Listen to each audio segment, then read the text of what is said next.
Hey, my name is Orion. I am an alcoholic from Philadelphia, as they said. I'm so excited to introduce this speaker. She is a person who is so important, has been so influential in my sobriety, and I'm so excited to hear what she has to say. And this is Mary.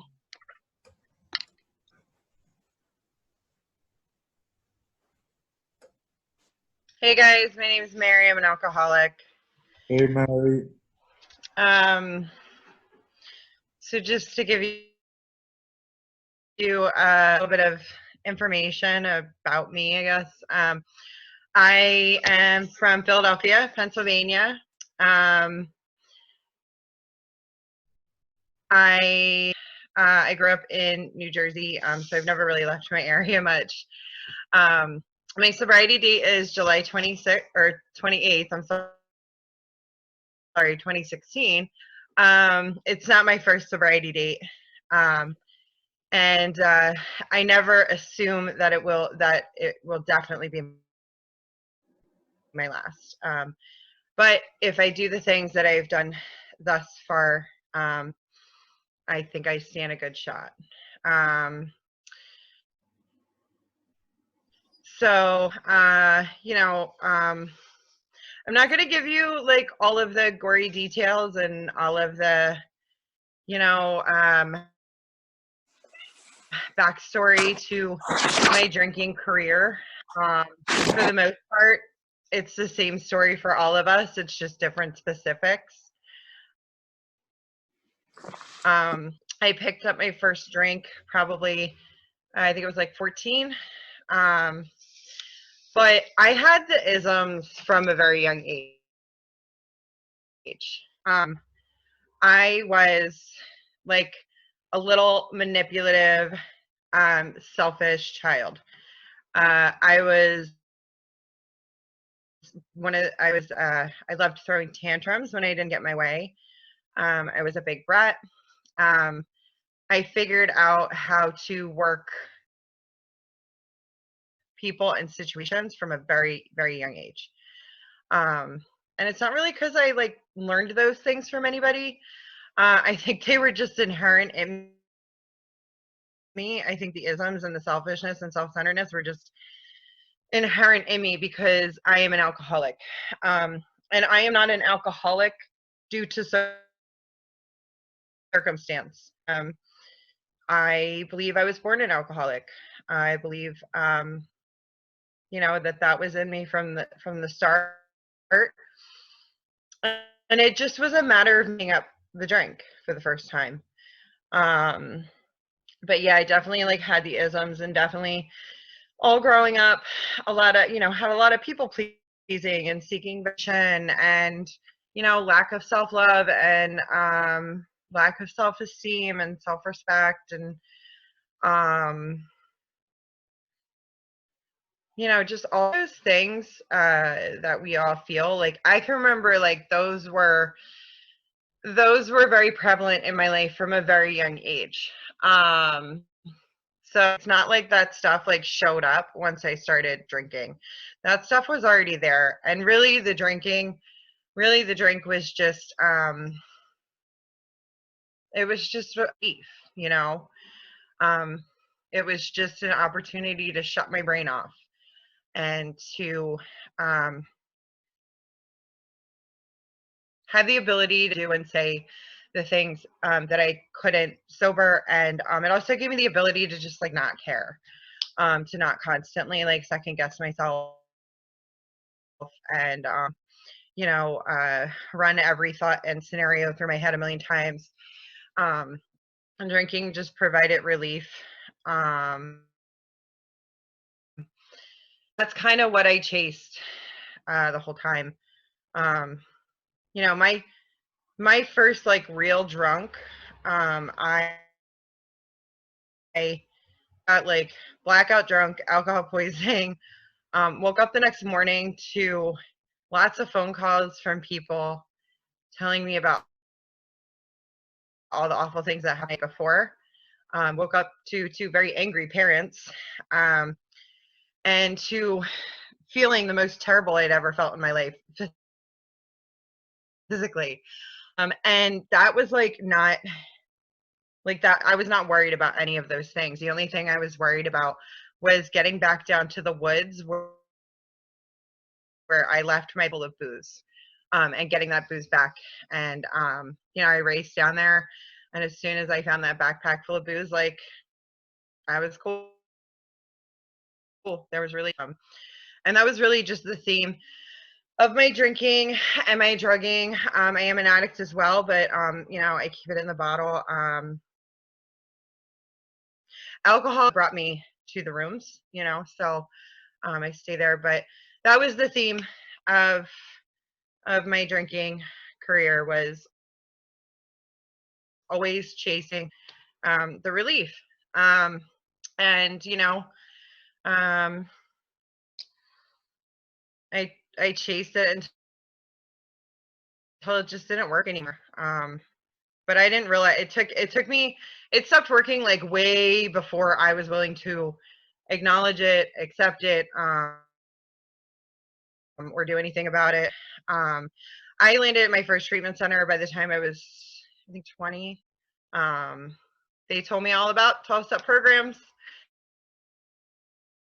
I got a lot of exposure to it. I got myself kicked out of that facility and then proceeded to use that as a reason to go out and get drunk again. And so when I was 22, I stopped doing drugs, because I thought that they were like really a problem. I couldn't see at that point that alcohol was a demon for me too. So when I stopped doing drugs, I didn't think I needed to stop drinking. And very quickly, within a matter of like 2 months, we talk about like how this is a progressive disease. And for me, that progression was really quick. Like in a matter of 2 months, I was alcoholically drinking and blacking out every single night. I stopped going out altogether and just started drinking at home alone, because I was a blackout drinker and I had no idea when I would black out, and what would happen. And I just got tired of hearing the stories and the nonsense from the night before. So I was just like, screw this. I'm just going to stay home and drink by myself. And then I'll have to worry about hurting anyone or doing anything stupid out in public. And all that did was like speed up the progression, because I didn't have to like worry about like higher trying to control it when I was out in front of other people. I could just drink however much I wanted, how I wanted. And I thought it wasn't affecting anybody but me. So that for a couple years, ended up in my next facility by the time I was 24 years old. And pretty much went there with the intention that I was gonna, I just needed to sober up for a few days, and I'd be able to go home and be good. That I would just be able to like magically quit drinking like that. I had actually tried to quit drinking on my own a year earlier. It lasted like a couple of weeks, and then that fell to shit. So when I went to this detox when I was 20, while I was there, 2 members of Alcoholics Anonymous brought a meeting into that detox. And one of them, and I get like, sometimes I get a little emotional about it, especially like around now, because it was like 10 years ago this time, that the message was to me. And this guy, he called me on my shit. He called me on my drinking. He called me on my alcoholism. And he got me to share. And for the first time, when I shared, I actually felt a little bit of relief, and it didn't come from a drink. And after the meeting, that guy came up to me and he threw a meeting list at me and he said, "How old are you, kid?" And I said, 24 years old. And he said, "Well, you better circle 2 meetings a day in that meeting list and go to those meetings, or you're going to die of alcoholism." And sheerly out of spite, I circled 2 meetings a day. and I went to AA. I started going to meetings. I was convinced I was going to see this guy at a meeting, 6 months down the road and get to be like, look, mother, I'm still sober and screw you. And, so that's how I got here. The irony in that, and the hilarity that my higher power has in my life is I've seen that man at AA conferences and AA events a number of times over the last 10 years, but I've never sat in a meeting of Alcoholics Anonymous with him. And the first time I ever took a meeting into a treatment facility, I showed up and he was the chair for that facility. And the whole reason I wanted to start taking meetings into facilities was because he had carried the message to me. And, he had no idea that that day he was going to walk into that detox and change my life completely. And that's why carrying the message is, for me personally, so important, because I had no idea that my life was about to be changed tremendously. He had no idea he was going to carry the message to me. And, I had intended on going home and trying to stay sober by myself, and that wouldn't have happened. And I would have gotten drunk and I would have died of alcoholism. So anyway, showed up at AA. I hung out with you guys for 5 years. I picked and chose how I worked the steps. I picked and chose how I worked the program. I never really got a home group. My first sponsor ever, who is my sponsor today, she fired me as a sponsee about 8 to 10 months in. And she said, you're not ready or willing to do this work thoroughly and honestly, and I can't help you, but when you are ready, give me a call. And I was pissed that she said that to me, because I heard the truth and I didn't want to hear it. I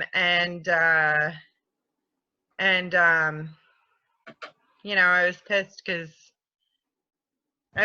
I knew she was right. But I couldn't admit that to myself.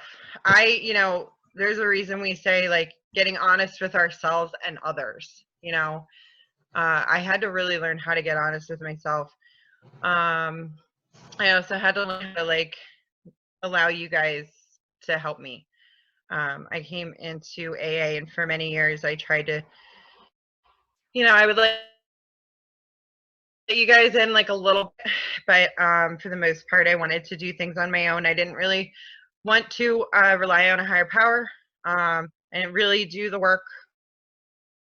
The work that I did do was a bunch of bullshit and half-assed. How it works is half measures availed us nothing, and in my experience that's true. So yeah, I stayed sober and dry for 5 years. I think a big reason why I even stuck around for that long was because I had made a lot of friends in AA. I had gotten really involved in the fellowship, thankfully, and I was in service, here and there. So I think that kind of kept me around for a while. But eventually, AA does give us lives. We get to do things with our lives. And I allowed the life that AA gave me to get in the way of AA. And I pretty much just stopped going to meetings and stopped really talking to my network. I didn't really I had a sponsor, but she wasn't really a sponsor, sponsor by name kind of thing. And the inevitable happened. I got drunk again. At some point, I was faced with something that was emotionally distressing and difficult.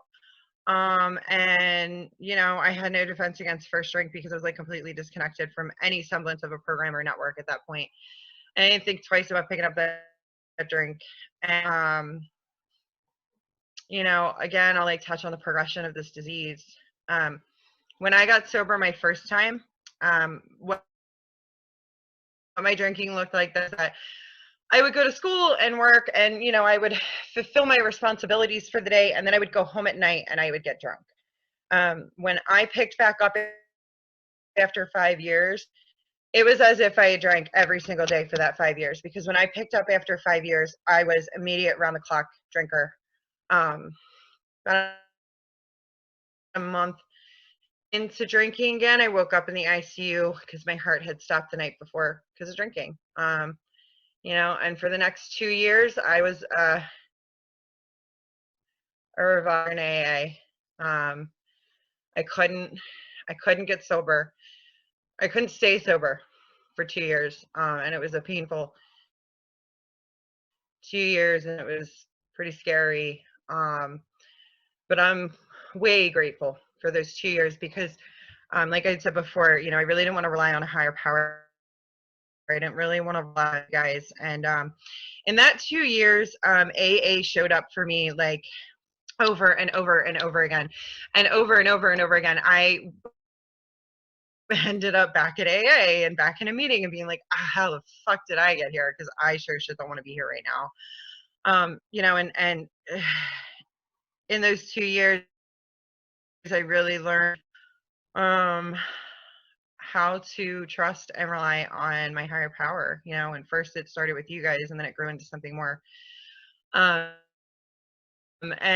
this last time, I had no intentions of staying. I got dragged to a meeting again, and but I was also pretty beat up. And that night, I heard someone say something in a meeting, and it just clicked. And I heard it, and I held on to it. And from there, it just kind of started a snowball effect. You know, I finally became open-minded, and kind of was just at a point where I was like, you know, I was just tired. You know, I really love the way the 10-step promises: cease fighting anything or anyone, because that's exactly how I felt when I got back here. I was just like, hey guys, I got nothing. I'm just gonna do what you guys are doing because it's working for a lot of you, and I don't know what else to do. You know, and so from there, I called my old sponsor, and she became willing to sponsor me. And I've done the work thoroughly and honestly, and I continue to do the work and take more action. The steps did bring, they opened doors for me in ways that I can't really put into words, not materialistically, but emotionally, mentally, and spiritually.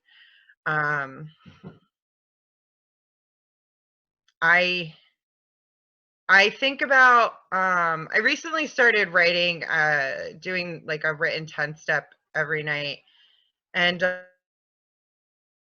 it's kind of cool to see, you know, to actually be able to see like on paper, like how things have changed over the years. That does not mean that I am perfect. I still fuck up all the time, you know.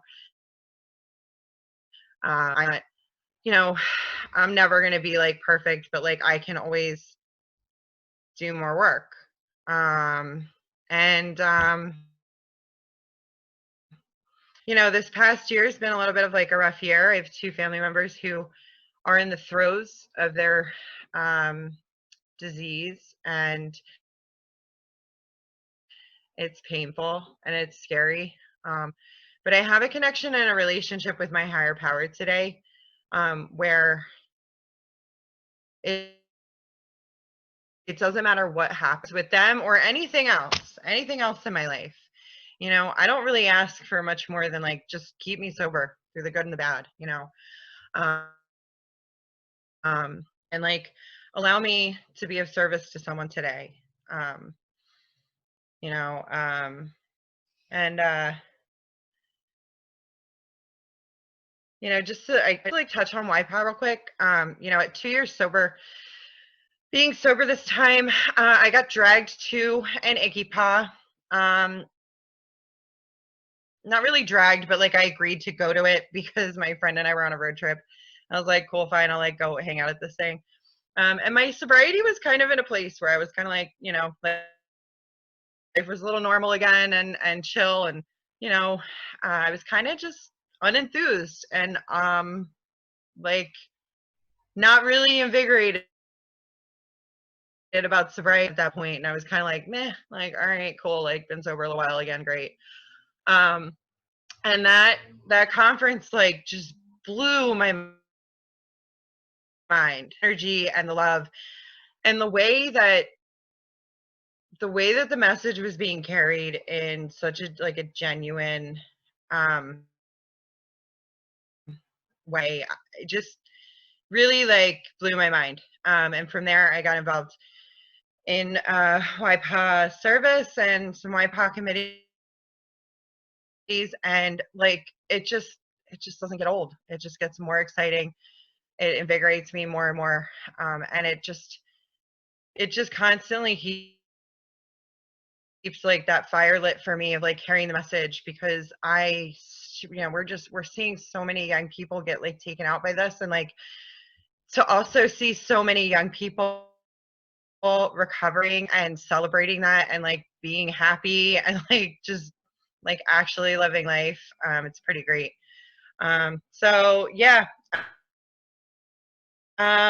pretty grateful for life and sobriety and all the good things. So that's all I got. Thanks. Thank you, Mary. Thanks, Mary.